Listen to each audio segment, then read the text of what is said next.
Good morning. So I'm a few minutes late.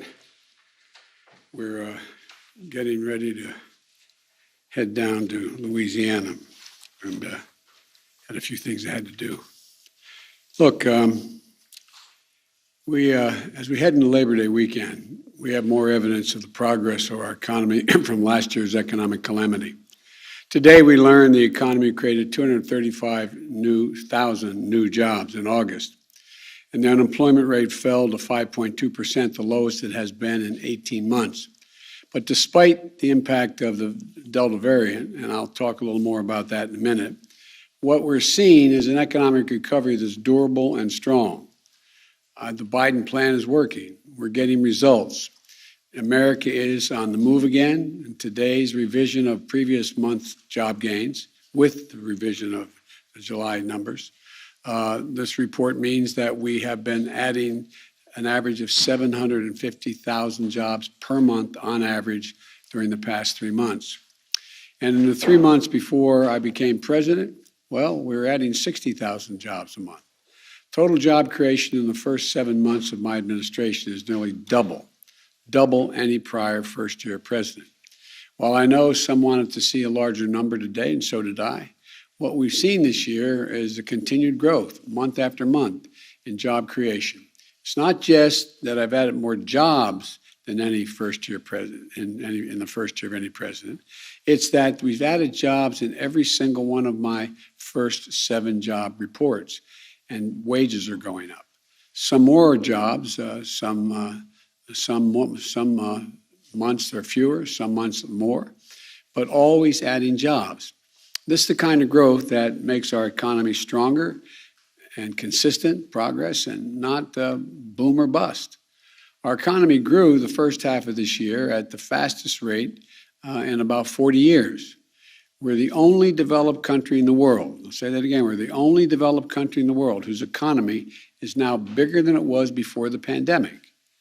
Because of the groundwork we laid with the American Rescue Plan, our vaccination strategy, we're seeing an economy and a job market that can weather the ups and downs of the Delta variant and anything else that comes our way. You know, we have a lot more work to do, as I will discuss shortly, but the facts speak for themselves.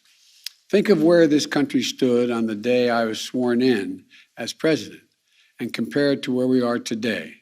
The number of people filing new claims for unemployment each week is down 57%.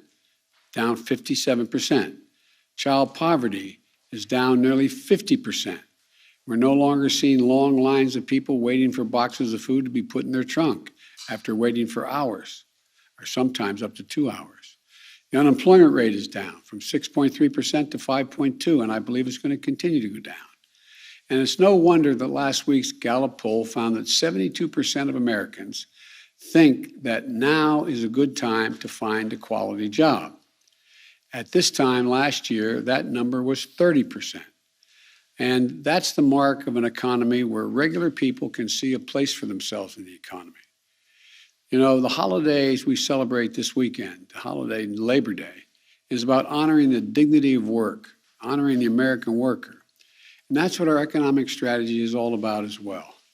It's about growing our economy from the bottom up and the middle out, providing some extra breathing room for families. And my dad would just say, just a little breathing room, creating an environment where employers have to compete for workers by providing higher wages and better benefits.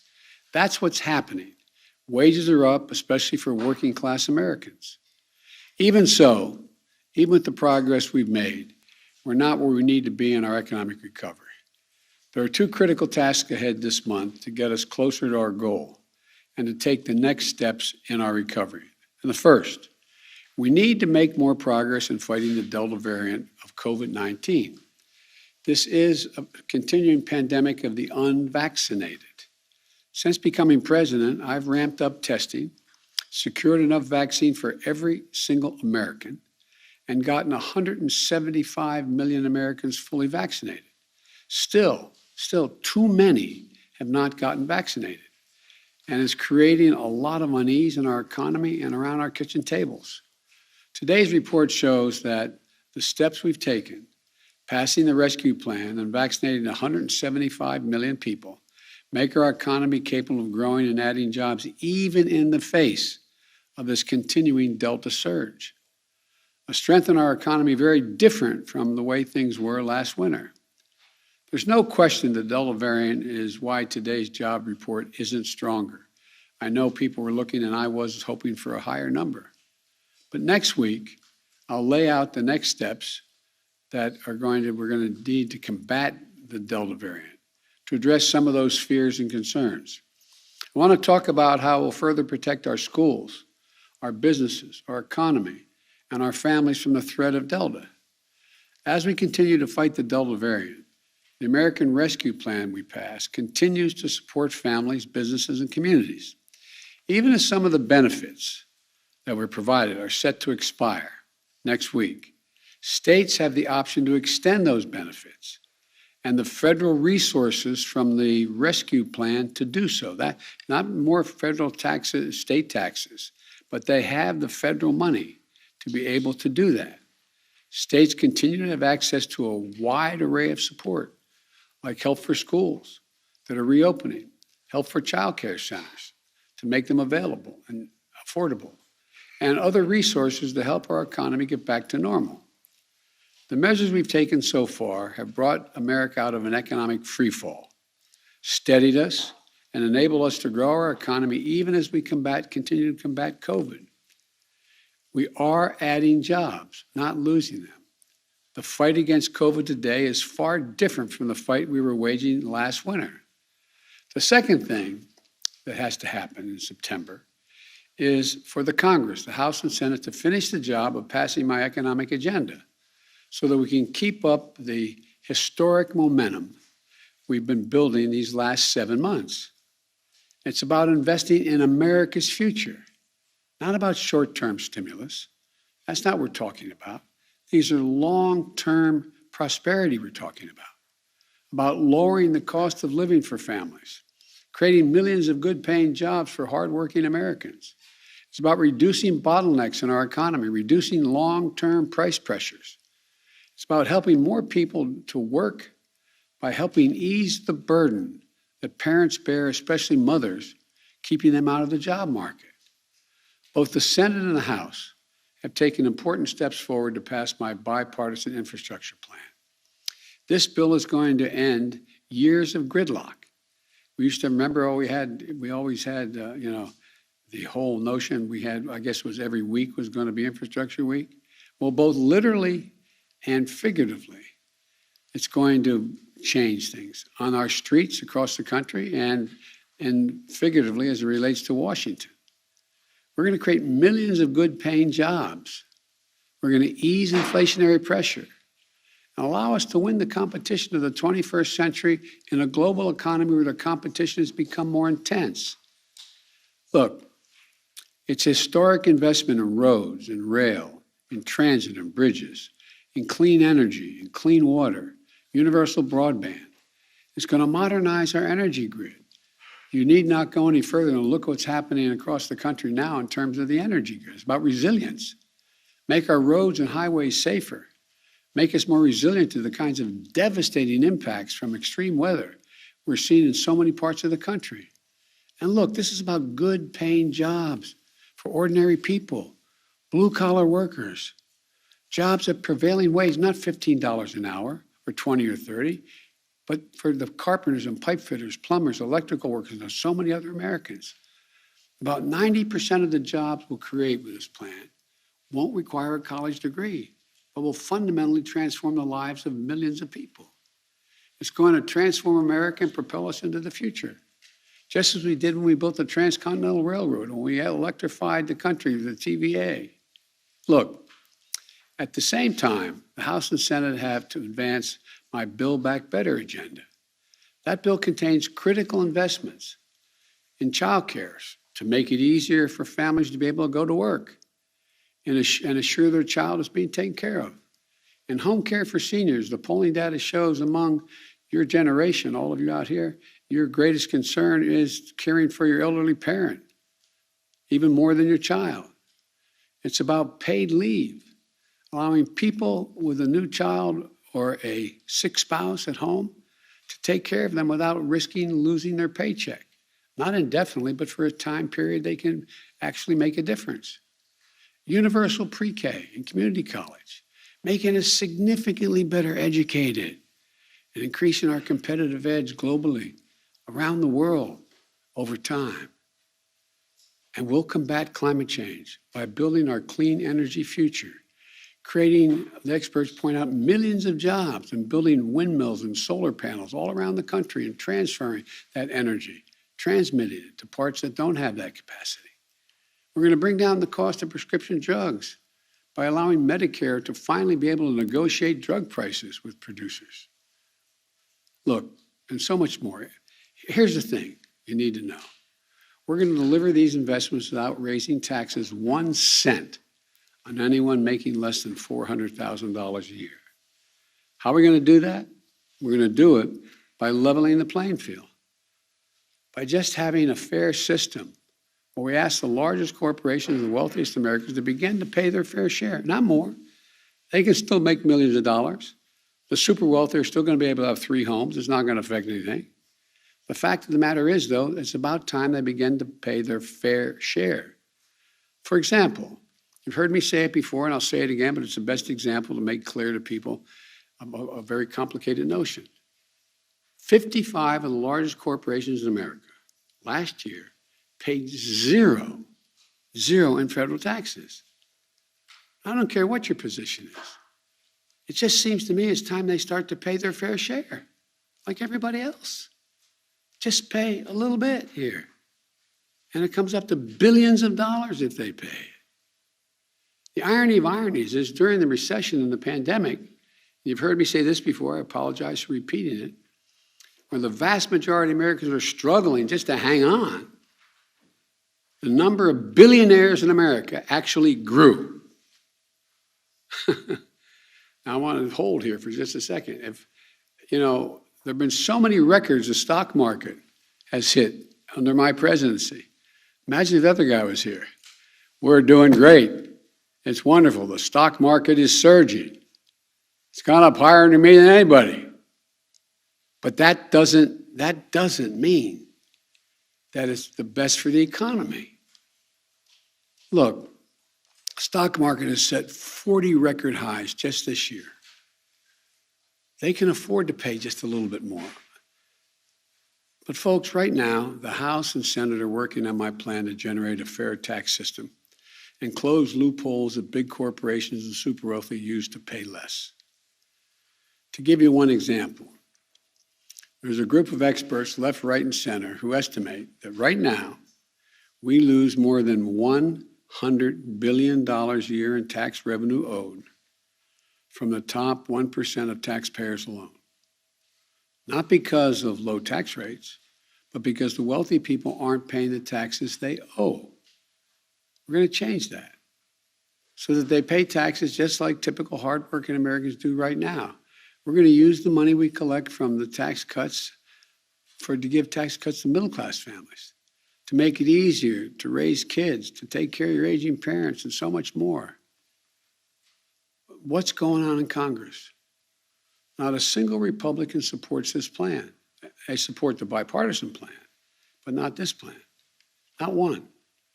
And some big corporations are spending millions of dollars legitimately, they're lobbying, to try to escape their obligation to pay the taxes they owe, leaving working families to pay a larger share of the burden.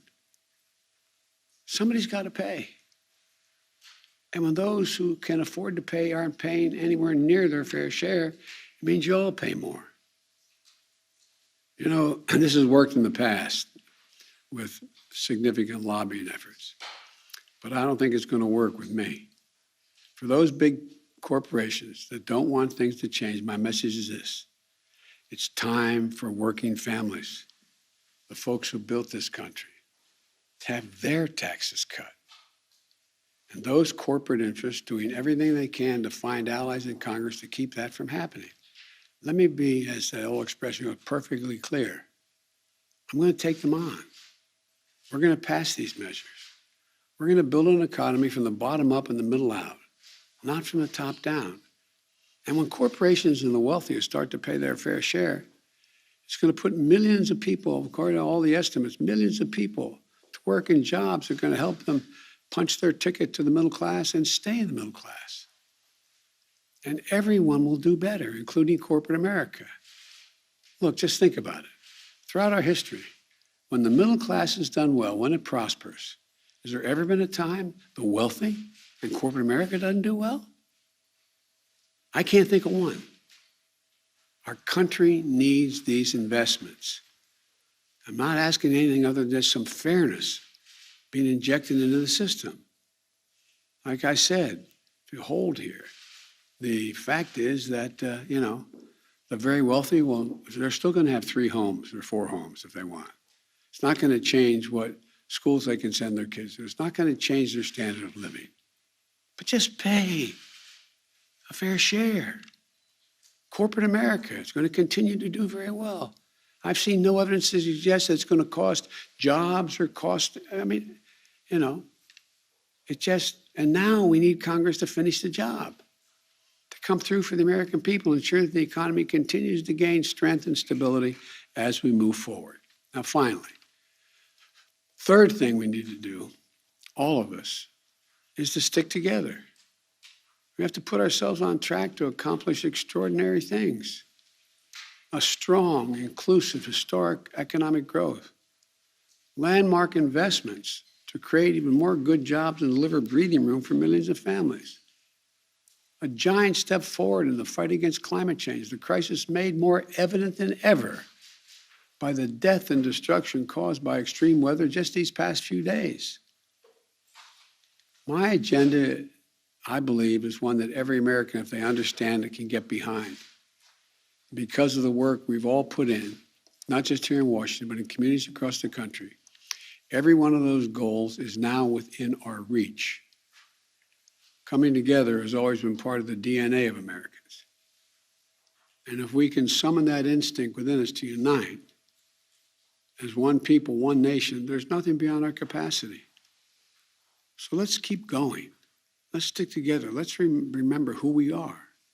You've heard me say it time and again, we're the United States of America.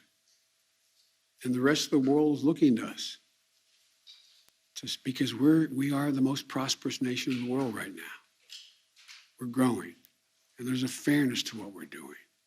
A fairness. We'll still have millionaires. We'll still have billionaires. We'll still have corporations that do incredibly well and CEOs that make a lot of money. But everybody has to start paying their fair share. Thank you very much. On abortion rights in Texas, sir? Pardon me? One question on abortion rights in Texas, sir. What would be your message to women in Texas, and what can your administration do to protect abortion rights on a federal level? I'm late for going down. I'm going to talk about these things from Louisiana, but I have been, continue to be, a strong supporter of Roe v. Wade.